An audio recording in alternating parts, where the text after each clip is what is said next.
Hey everyone, in this tutorial, I'll show you how to debug code in VS Code in 2026. Debugging lets you pause your program, inspect values, move through code step by step, and find problems much more easily. So let's get started.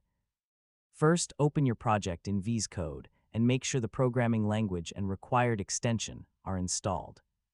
Depending on the language, you may also need a runtime, compiler, or debugger installed on your computer.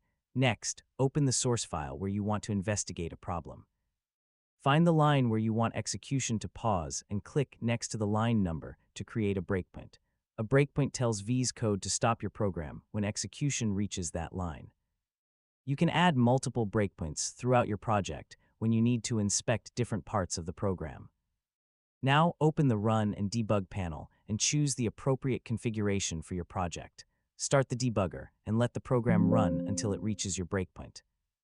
When execution pauses, you can inspect variables and other information in the debugging panels.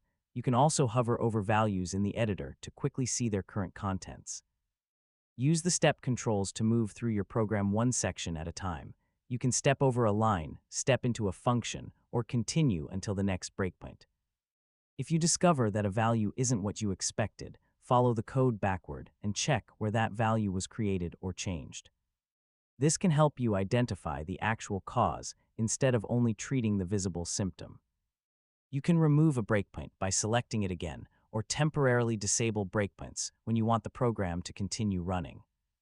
Yeah, once you get used to this workflow, debugging becomes much less frustrating, and that's how to debug code in VS Code. Set breakpoints, start the debugger, inspect your values, and step through the program until you understand what's happening. Thanks for watching, and I'll catch you in the next